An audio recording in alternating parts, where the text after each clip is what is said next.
날마다 나라 찬양하고 하나님께 나갑니다.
할렐루야. 계속해서 내용이 찬양합니다.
주날지어다. 전심으로 주 찬양, 주의 이름 높이 올려드리세.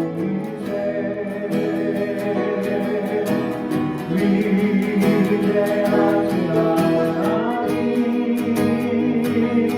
건강 위에 높이 올려드리세.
오늘 우리에게 주시는 하나님의 말씀은 사도행전 2장 43절에서 47절까지 말씀입니다. 사도행전 2장 43절에서 47절까지 말씀입니다.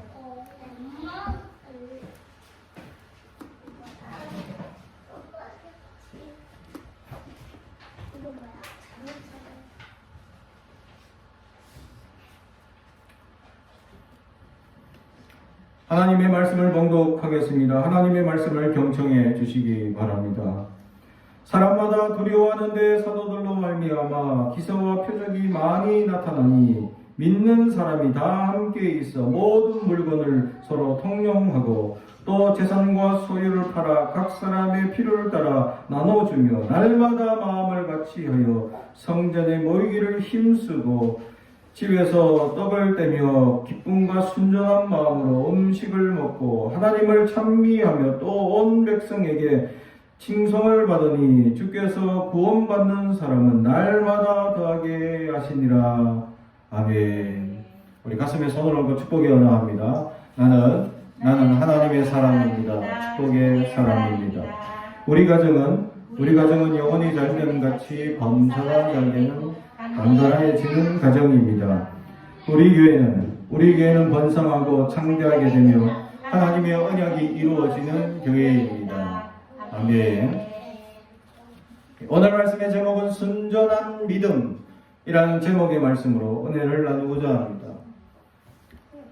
현대에 살아가는 많은 사람들에게 일어나는 수많은 역사들을 돌아보면 참으로 사람들은 세상의 유혹과 미혹들이 왜 끊임없이 일어나고 왜 유혹과 미혹 가운데 사람들이 넘어지고 그렇게 좌절하며 살아가느냐라는 사실이죠.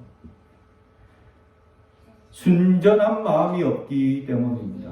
우리 안에 순전한 마음이 없다는 것은 교만한 마음, 이기적인 마음, 물질적인 마음, 욕망적인 마음만 가득하다라는 거죠. 우리 안에 왜 순전한 마음이 없어졌을까라는 것을 돌아보면 이 시대가 물질주의 또 성공주의이기 때문입니다.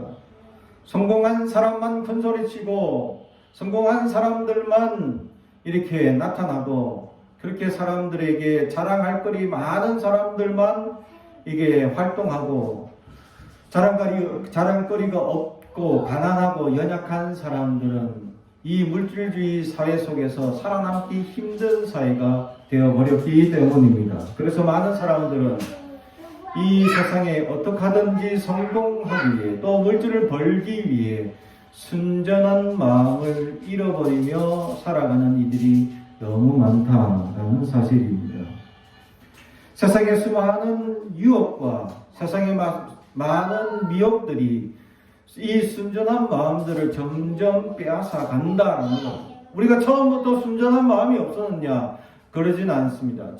우리 주변에 있는 아이들을 보십시오. 아이들이 얼마나 순전합니까?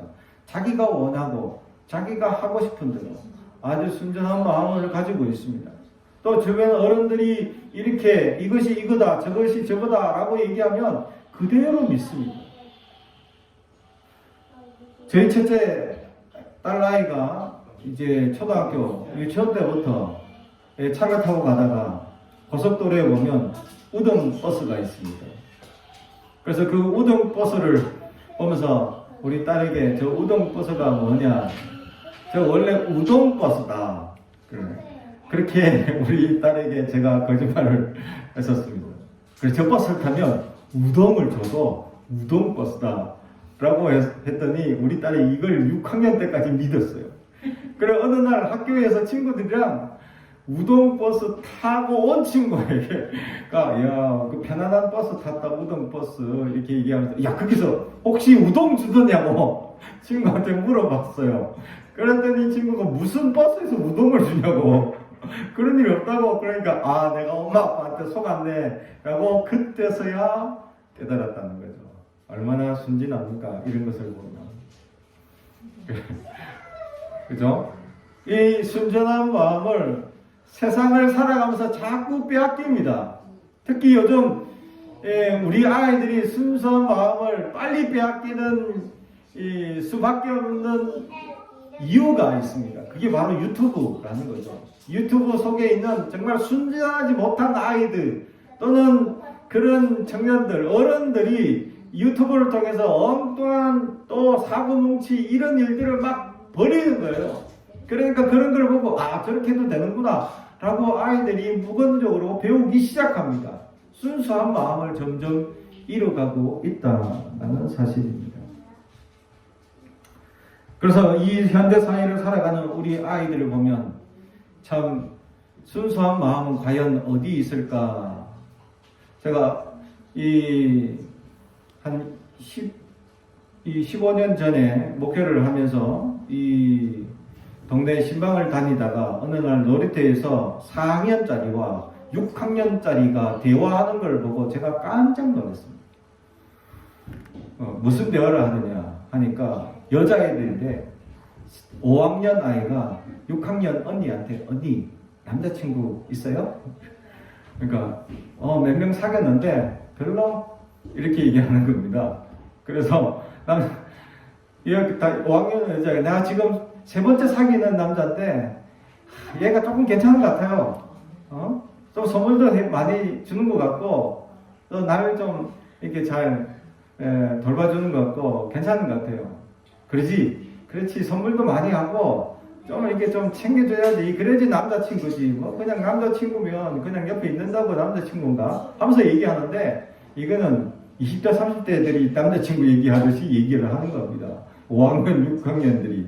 그래서 제가 깜짝 놀랐습니다. 우리 때는 제가 어릴 때는 그냥 여자친구한테 편지 한 대만 줘도 마음이 설레고 막 성탄주일 또는 뭐 특별한 날 때 이렇게 카드 하나 적어 보내는 것만 해도 마음이 설렜던 이런 친구들이었는데 요즘 아이들은 전혀 그러지 않다. 또 제 아이들이 크는 걸 보면 아이들이 얼마나 삭막하냐.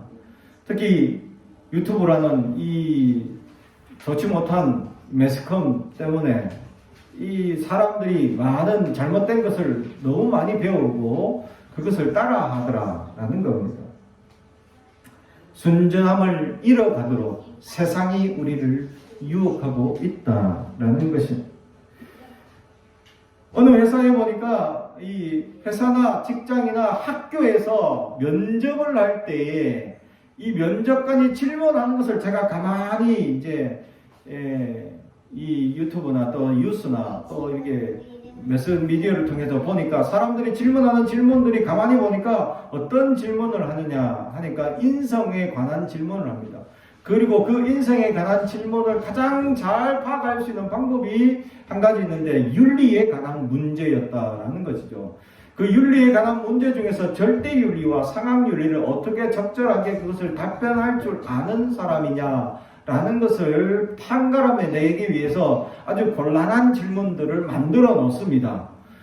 그래서 그 곤란한 질문들 속에서 절대적으로 바꿔서는 안 되는 내용과 또 상황적으로 변동이 될 수 있는 이 것들을 추가해서 이 사람이 이 변동해서는 안 되는 것들을 바꿔서 이 평가하거나 이야기할 수도 있고 또는 이 바꿔서 이 평가해야 될 이야기를 절대적으로 바꾸지 않고 얘기할 수도 있는 그것에 대해서 기준을 두면서 이 친구의 인성을 평가하더라는 겁니다. 요즘 많은 직장에서나 또 이 학교에서 친구들 이 사람들을 뽑을 때 인성의 문제가 아주 중요하기 때문이죠. 그런데 이 인성의 문제를 위해서 그렇게 윤리 문제, 절대적 윤리와 상황적인 윤리를 가지고 질문을 하는 것을 제가 파악하게 되었다라는 것입니다. 면접관들이 질문하는 내용 하나하나가 그렇게 가볍게 지나가고 생각하고 대답하고 내가 생각하는 대로 대답할 문제들이 아니더라라는 거죠. 그래서 그런 질문과 대답들을 바라보면서 지금 질문들 속에 나타나고 있는 인성적인 것을 파악하기 위해서 얼마나 잘 파악하고 있느냐 또 그것을 잘 꼽아내고 있느냐에 대한 문제점에 대해서 어떻게 그것을 우리가 잘 인지하고 또 우리가 순전한 믿음을 잃어버렸기 때문에 그런 순전한 마음을 잃어버려서 계산적인 마음과 또는 계약적이고 세속적인 마음으로 그렇게 평가하는 것을 봅니다. 사랑하는 성도 여러분, 그리스도인들은 순전한 마음으로 나아갈 수 있어야 한다는 거죠. 어쩌면 세상 사람들이 저 사람은 순진빠끔하다, 그래서 참 아무것도 모르는 것 같다, 바보 같다 라는 평가를 받더라도 그리스도인들은 순진해야 한다는 거죠. 왜냐하면 그리스도인들은 알고도 속아주고 또 알고도 넘어가주고 알고도 용서해주고 알고도 이해해줄 수 있어야 한다는 겁니다. 세상에 많은 사람들이 우리를 속이려 합니다. 세상에 너무나 많은 사기꾼이 넘쳐나고 있다는 것이죠. 최근에 저희 부모님이 사기를 당한 일이 있습니다. 이제 농사를 지으시다가 이제 아버님이 이제 연세가 드셔서 이제 활동하기 힘드니까 전기 오토바이를 하나 사려고 이렇게 전단지를 보니까 저렴하게 나온다, 정부 보조로 아주 저렴하게 나온다 하는 걸 보게 된 거죠. 그래서 그것을 신청을 했다고 합니다. 근데 문제는 그 오토바이가 왔는데 문제가 되는 게 있습니다. 오토바이에 번호판이 붙어 있는 겁니다. 오토바이에 번호판이 붙어 있는 게 무슨 문제냐? 저희 아버님께서는 면허증이 없습니다. 번호판이 붙어 있는 오토바이는 속도가 50km 이상이 되기 때문에 타면 무면허 운전으로 걸려요. 다시 말하면 저희 아버님께 이 오토바이를 팔면 안 돼요. 그런데 이 오토바이를 시세보다 한 4배나 비싼 가격으로 저희 부모님께 판 겁니다. 그래서 제가 그 이야기를 듣고 바로 환불하라고. 그래서 환불하는데도 엄청나게 힘들었고 막 사놓고 왜 안 타냐고. 그래서 당신들이 사기친 거 아니냐고. 왜 이거 아버지가 타지도 못하는 이 오토바이 타고 다니다가 경찰한테 잡히면 무면허로 잡히는데 그 형사처벌 받으라고. 그 당신들이 사기를 조장한 거 아니냐고. 이렇게 하니까 자기들은 사기 안 쳤대. 절대 안 쳤대. 그리고 부모님이 전에 한번 전기 오토바이 타셔가지고 이제 중국산이라서 국산 걸 타고 싶다는 거예요. 왜냐면 잘 고장나서. 그래서 국산 거냐고 하니까 100% 국산 거래. 근데 저희가 보내준 사진에는 메이드 인 차이나가 그대로 적혀져 있는 거예요. 이거 중국산이잖아 라고 제가 말씀을 드렸더니 이거 국산이라고 팔던데 라고 얘기를 하는 거예요. 그래서 사기를 당하셔가지고 이걸 환불하는 작업을 하는데 굉장히 힘들었어요. 그 환불을 안 해준다 해서 경찰에 고소까지 하려고 아주 준비를 단단히 하고 준비를 하고 있었습니다. 세상 사람들은 끊임없이 우리를 속이려 사기치고 조금만 모르면 우리가 넘어가도록 또 우리가 모른다는 이유로만으로 그것을 사기치는 사람들이 너무 많더라라는 거예요. 20년 전에 어느 교회에 있을 때 어느 사람이 찾아왔습니다. 갑자기 찾아오더니 교회 앰프가 소리가 잘 나십니까? 라고 얘기하는 겁니다. 그래서 앰프 안 그래도 좀 지직거리고 좀 소리가 잘 안 납니다. 라고 얘기하니까 그분이 오더니 이걸 잘 나는지 안 나는지 일단 테스트하는 방법이 있습니다. 그리고 어떻게 하면 됩니까? 금을 가지고 오십시오. 금을 스피커에 갖다 대고 소리를 내면 이게 바로 소리가 구분된다는 겁니다. 그랬더니 그때 계셨던 부목사님 정도원 목사님이 집에 전화해가지고 야 집에 있는 금 다 가져와라 라고 사모님한테 전화를 하는 겁니다. 그래서 사모님이 내가 있는 금 목걸이 하고 팔찌하고 뭐 있나 이래가지고 몇 개 들고 오신 거예요. 이걸 하면 되겠냐고. 그러니까 내가 그 사이에 목사님 이거 좀 이상한데요. 금으로 갖다 대서 소리를 구분하는 게 됩니까? 라고 했는데도 목사님은 저 사람이 전문가라잖아. 그리고 KBS 이렇게 막 명함을 주는데 무슨 방송국 부장 이렇게 그런 사람이잖아. 교회 믿는 사람인데 좀 도와준다잖아 하면서 저한테 도리어 꾸지람을 주는 겁니다. 그러니 사모님한테 있는 금 다 가져와서 한번 테스트해서 이거 좀 앰프 소리 좀 좋게 하자 하시면서 막 사택에 가서 금을 막 가지고 오는 겁니다. 그래서 금을 가져왔는데 정동훈 목사님 금이 그때 사모님 목걸이 하나, 반지 하나, 팔찌 하나, 이거 세개 딸랑 들고 오셨어. 그래, 그분은 이거 좀 안 되는데 좀 더 가져오셔야 됩니다. 그래요? 그러면 기다려 보시라고. 그래, 일단 줘보시라고 하고 막 뛰는데 사모님한테 전화하는데 사모님이 없어! 막 이렇게 소리 지르고 그게 더 이상 뭐 나한테 사줬냐고 막 이러면서 사모님이 큰 소리 치시고 없냐고. 그래서 이거밖에 없는데 되겠냐고. 그래서 그 옆에 있던 저한테 나한테는 없냐고. 저는 내가 가지고 있는 반지 이거 하나밖에 없다고. 그래 되겠냐고 하니까 이거 정말 못하는데 한 10돈은 돼야 되는데 하는 거예요. 그러더니 이거 고일을 작정 하듯이 얘기를 하다가 막 그럼 기다려 보시라고 금좀 보여보다가 하는데 이분은 그 사이에 가신 거야.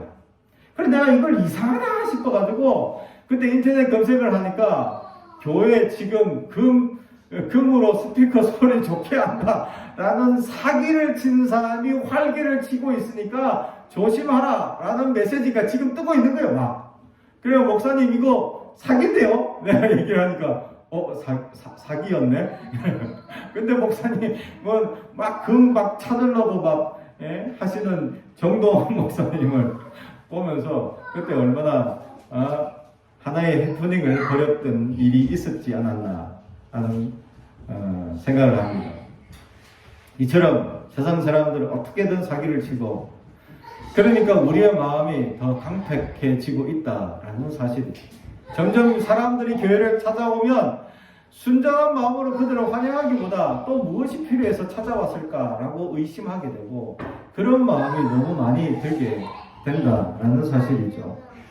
그렇습니다. 사람들은 이렇게 사기를 당하고 이렇게 사기를 치고 또 사람을 괴롭히고 이런 유혹하고 그런 사람들 속에 살면서 우리의 마음이 점점 강박한 마음으로 살아가고 있다라는 사실이죠.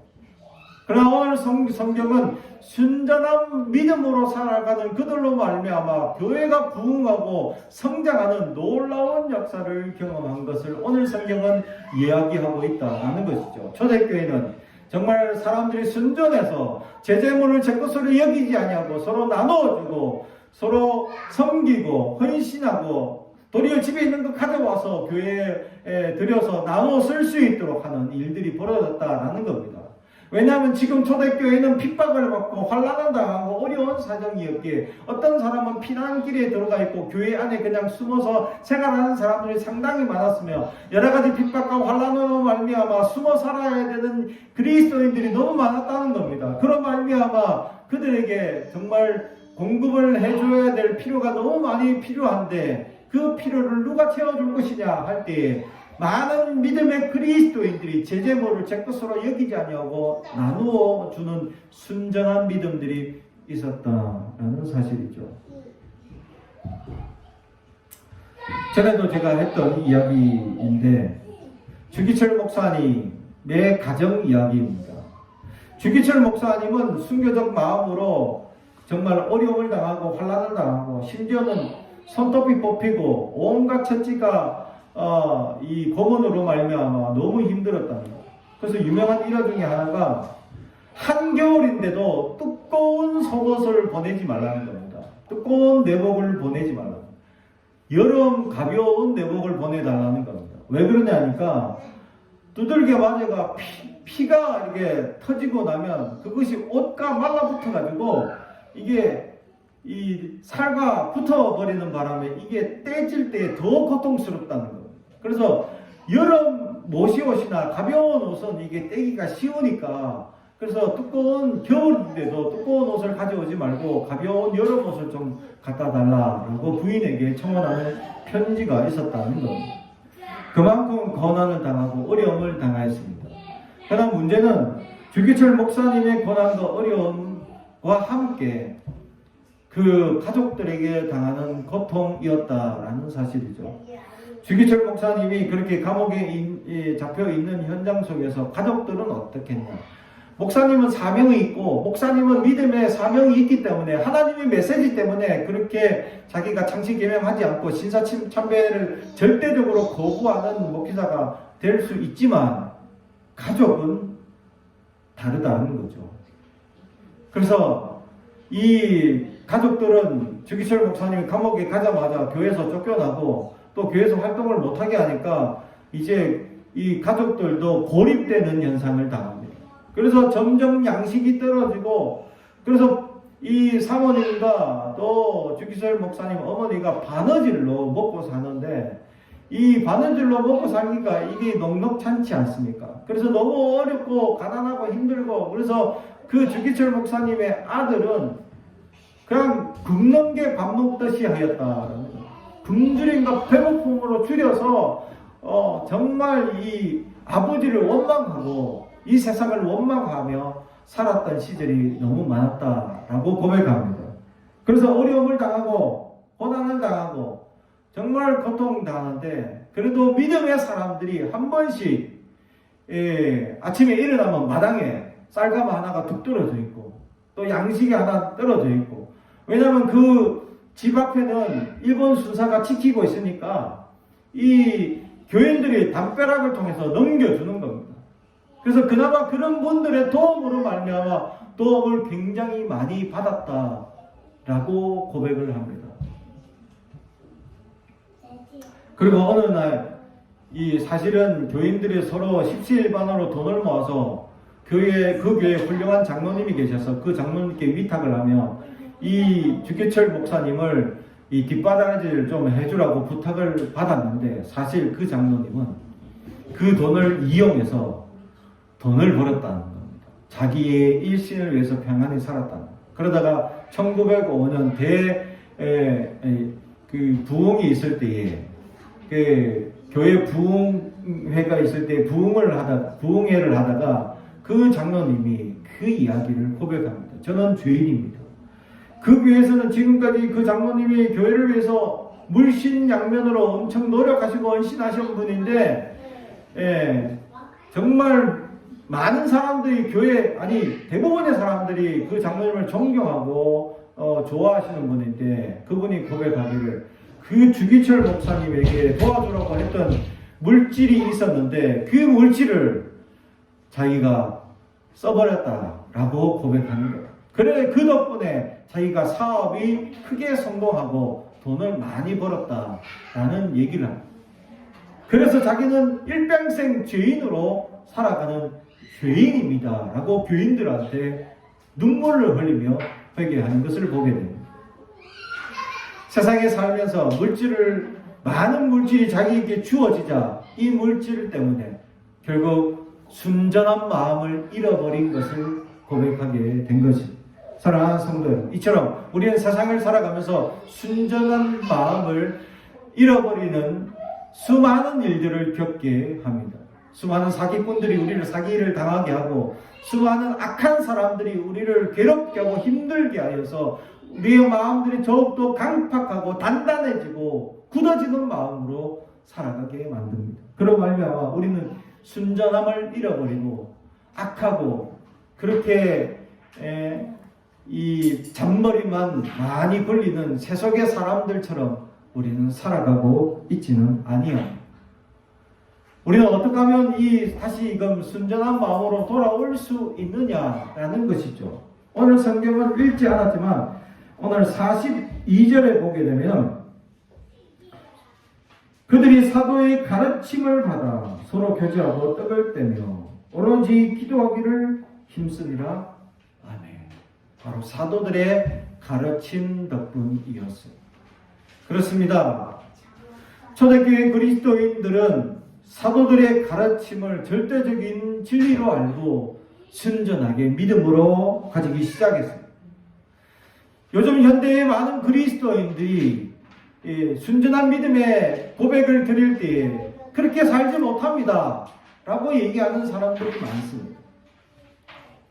제가 어느 날 설교하고 내려와서 성도들에게 인사를 할 때 어느 성도가 저한테 딱 째려오시면서 하시는 말씀이 있습니다. 그나마 저하고 친분이 있고 저하고 아주 가까이 계신 분이었기 때문에 반농담 삼아 그런 얘기를 하는 겁니다. 목사님 같으면 그렇게 살 수 있습니까? 라고 얘기를 던지는 거예요. 그래서 제가 설교하지만 저도 그렇게 살지 못합니다. 저도 순전하지 못하니까요. 그러나 그렇게 살려고 노력하자라고 얘기하는 겁니다.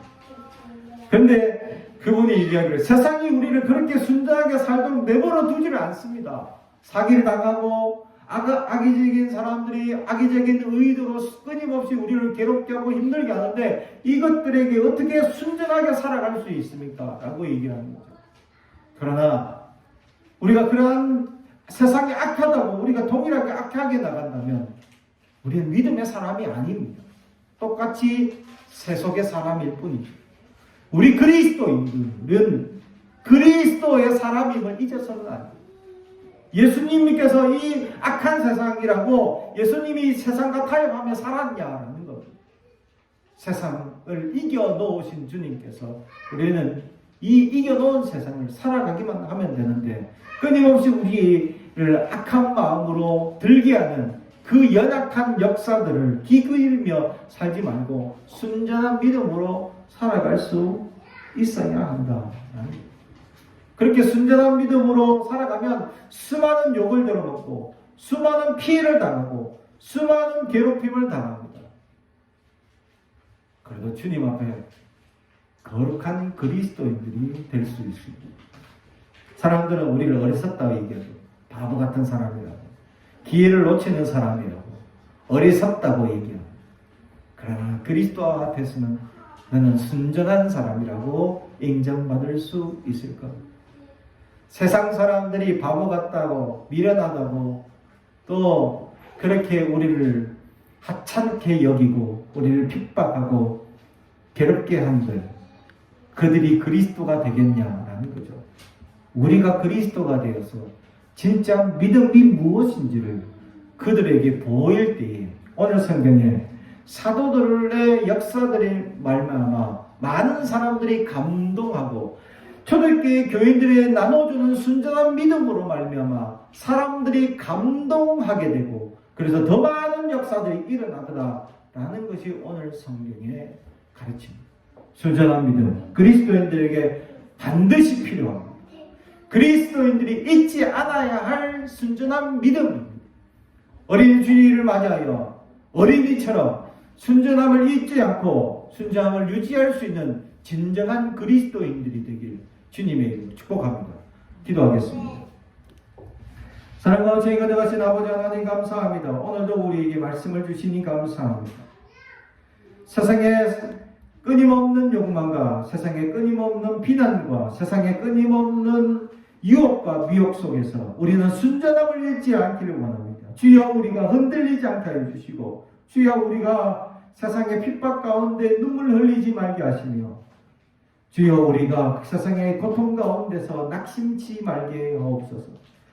하나님께서 주시는 단단한 믿음으로 흔들리지 아니하여 순전한 믿음으로 세상을 이기는 그리스도인들이 되게 하옵소서. 감사드리며 예수님의 이름으로 기도하옵나이다. 아멘. 찬송가 393장 찬양하면서 노래를 고백을 노래하겠습니다.